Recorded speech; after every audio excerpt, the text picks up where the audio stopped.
Are you, are you gonna say anything? I thought you were gonna. I thought you said you were doing it. No, I said I was gonna explain. Oh, okay. Jesus fucking Christ. Well, You better edit this out. yeah, I will. Uh, or will I? Anyways, welcome to the B&B Sports Show podcast. I know it's not the B&B Sports Show podcast anymore. It's the Ben and Bryan Show. But anyways, so this episode, we're going to be talking about the top 5 rookies of 2020, both running backs and wide. Ben, why don't you go ahead and let them know?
First of all, I'd like to say that we match with their backwards hat. Hey, you guys like that?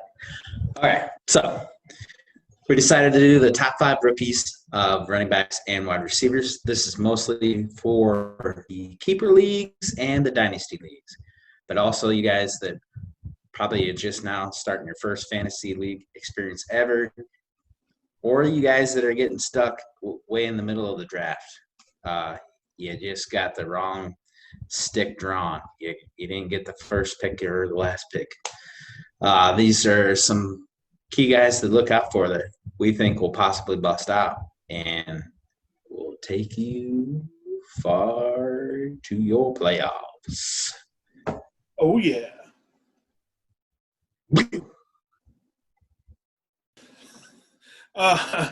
So, Ben, who is your number 5 top wide receiver of the 2020 NFL season? Do you have it on speaker view? I do now. Well, God damn it. All right, so it's going back and forth. All right, mine's already going back and forth. Okay. Yes,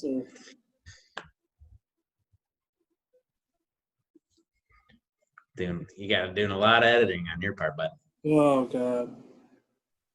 All right. So my 5th ranked rookie running back is J.K. Dobbins, Baltimore. Because of the fact that they have Mark Ingram that just had a 1,000-yard rushing season last season. We're doing wide receivers, you dummy. We're doing running backs. Oh, receivers. You started off receivers? Why? You're a fucking idiot. That's I said receivers first. You be paying attention. I swear to God, he said running backs. So, Ben, who is your number 5 top wide receiver? Oh, we got you caught on that one, motherfucker. I said running backs first, and then you all right, whatever. Fucking dummy. Whatever. So I explained that for no fucking reason. So now you got a little running backs then. Just stay running backs then because you already gave right. it 5, so fuck it. All right, yeah, I already gave it up. We're staying running backs. Fucking Bryan dummy. We just got done discussing this. Okay. Mark Ingram came off a 1,000-yard season.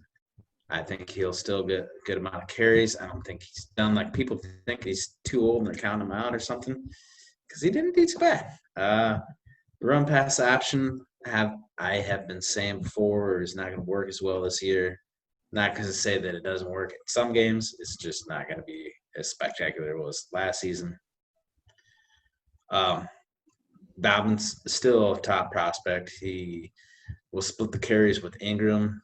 That's why I have him fifth. I'm not going to put him any higher than that because of Ingram. I still think has some star quality. All right. Well, that's pretty good, even though you fucked up. Anyways, for my You number, fucked up, idiot. you're the idiot. For my number 5, I'm going with Cam Akers, for the LA Rams. Reason why I'm taking him at number 5, well, they just lost Gurley to the Atlanta Falcons, so he's going to come in. I'm sure he's going to get a fair amount of snaps for the Rams. Offensive lineman-wise, I think they're kind of shaky or whatever, but I mean he's still going to get a brunt of the load or whatever for carries for the Rams. So they need anything they can get on offense. So that's why I'm taking him at number 5. Back to you, dummy. You fucked this whole thing up, bud. How did I I fuck can't it? believe you wanted to start off receivers first.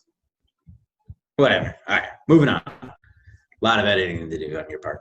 Number 4 for me is DeAndre Swift, Detroit Lions. I have him 4th. I think the fact that they still have Kerryon Johnson, but he's kind of injury prone here and there. He's not bad. They'll be splitting carries, I think, too, at the start, unless DeAndre takes off and he'll get the full load. Well, full majority of the snaps, I should say. But yeah, that's why I have him 4th. Yeah. All right. Well, that's the same. That's the same for who I have too. DeAndre Swift for the Detroit Lions. They're gonna, depend a lot. Bitch. Sorry. They're going to depend a lot on the running game this year. I think with Matthew Stafford coming back from injury from last season, I just think that with him being probably just trying to get back into the regular playing season or whatever, they're going to depend more on the running game. I think he's going to be pretty decent. I think for him, coming out of Georgia, they're pretty much their star running back. I see a lot of upside to him. He kind of reminds me like a Todd Gurley, as long as he can stay healthy, unlike Gurley could. So I look for him to probably be a top 4 rookie. And that is also a fair point of Stafford coming back. Back injuries are hard to come back from, so he might not be the old Matty Stafford that we are used to seeing. That is a fair point. He could get even more carries because of that, him and Kerryon. Very well. So with that, brings me to my number 3, which was your number 5, and that's Cam Akers. Cam Akers, I decided to make him 3 because, Todd Gurley's out the door. LA has nobody for the running backs. Their offensive line, so-so. I mean, it's not quite terrible. It's not that great either. I mean, but who's to say they could be excellent or bad? We don't even know who's going to be opting out. They could lose a lot of linemen. People are opting out left and right because of this COVID bullshit. We won't get further into that. But yeah, if full season, full strength, all the fucking offensive line, he gets a lot of touches. They invested in him, and I think he gets a lot of the touches, and he's going to be 3rd on my list. Sounds good. My number 3 was your number 5, J.K. Dobbins for the Ravens. I think that they're going to probably limit Ingram. I don't think he'll get 1,000 yards this season.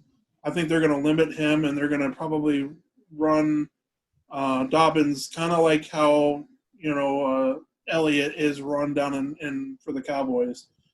He's that kind of a running back. He has that ability to be kind of like a 3-down back or almost an every down back. So I honestly think that this will probably be Ingram's last season for the Ravens. I mean, he might get another pickup here and there for other teams, but I think they're going to go with the younger Dobbins from here on out after this season. But I mean, it would be a good thing if they kept him, if they kept Ingram, if they could afford him or whatever, as a 1-2 punch, you know. But for the most part, I think that this will probably be his last season. He ended up getting injured towards the end of the season last year, a lot of hamstring injuries or whatever. So I just think Dobbins should definitely replace Ingram and succeed pretty well there for the Ravens. Just for the fact that, like you and I both discussed, we don't know how good Jackson is going to be this season. You know, the fact that they made him number one out of the top 100 for the NFL 100 list is beyond me. This is nothing but a fucking stupid popularity contest anyways. We both know who should have been the rightful number one. And it's the good boy. Show. Mr. Kittle. The Kittle. But, yeah. Well, also with the J.K. Dobbins is they lost all-pro guard Marshall Yanda to retirement. I don't know if that's really going to affect the offense. I mean, it will because he's all pro. He's very good guard, but is the guy that's going to fill in the spot, fill that void well. We'll have to figure that out. Good point. Who's your number two? But, yeah, number two, I went with Jonathan Taylor. Jonathan Taylor had pretty large success early in Wisconsin, but then towards the end, he had a lot of trouble with ball security, and I think that will probably play a factor in the NFL too. These guys are much stronger and might force more fumbles if he doesn't control it enough, he doesn't cover it up. But also the fact that Marlon Mack's not bad. I think he's just going to be – Mack will be more of the pass catching back than Taylor. But Taylor will take some pass catching. Depends on how much faith that they have in him. If you would have asked me a couple of years ago about Jonathan Taylor starting in the NFL, I would have told you he would have been a great running back. He would have been fantastic. But well, yeah, at the beginning of this last season, we both projected him to be, at least the top 3 picked, whatever, off the board or whatever for NFL. But it wasn't really much of a strong running back. I mean, it was a strong running back class. It's just nobody really drafted running backs until the second round or whatever.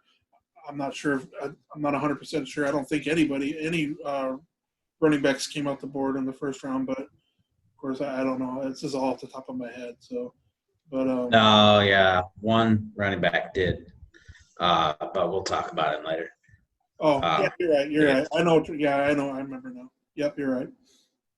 So that was your number two. See, I was gonna go with my number two. I'm switching. I'm also gonna go number two, Jonathan Taylor. The reason why I'm doing that, it will be for when I go to my number one. So, anyways, Jonathan Taylor for the Colts.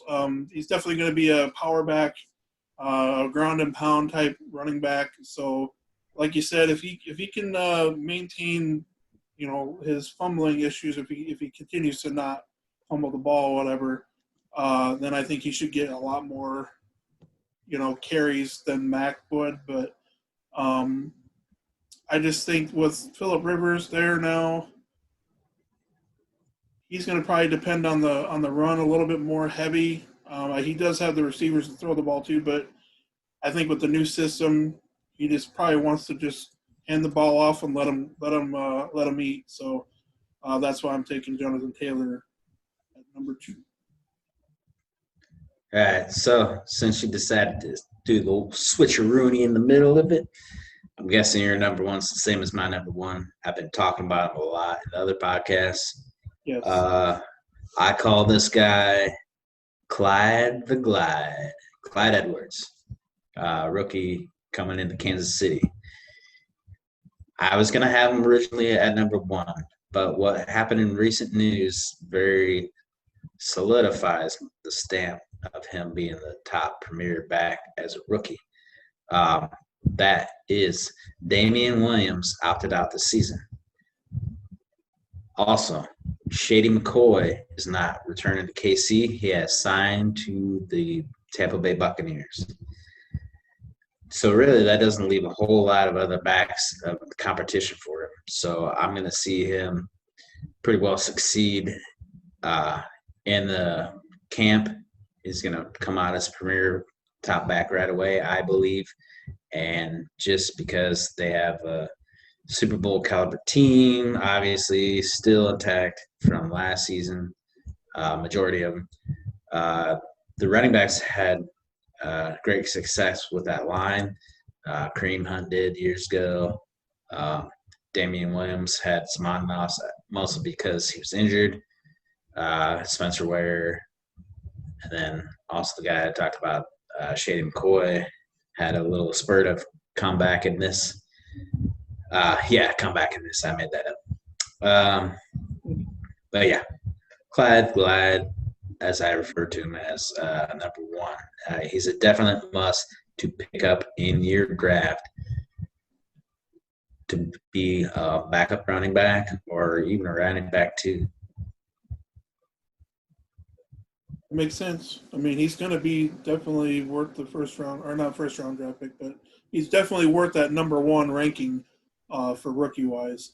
I'm the same way with you, Clyde the Glide Edwards. He's definitely going to be the number 1 back. And just like you said too, that was another reason why I decided, because I made the list earlier, but then I got the news that Shady McCoy is with the Buccaneers now, so that's why I switched him. So you pretty much hit the nail on the head on both of those little ordeals. So that's why I'm going to probably go with Clyde Edwards to be in number 1 this year for the Chiefs. So, folks, I call him Clyde the Glide. Yes, I did steal that from Clyde Drexler's nickname. Glide is because he jumps in the air and he glides through. I call Clyde the Glide because he runs so fast he glides. There, I said it. So thank you for watching, and don't forget to like and subscribe to our YouTube channel, and Do the side by side. Oh yeah, I forgot to do that. Do you ever fucking watch any of our fucking podcasts, bud?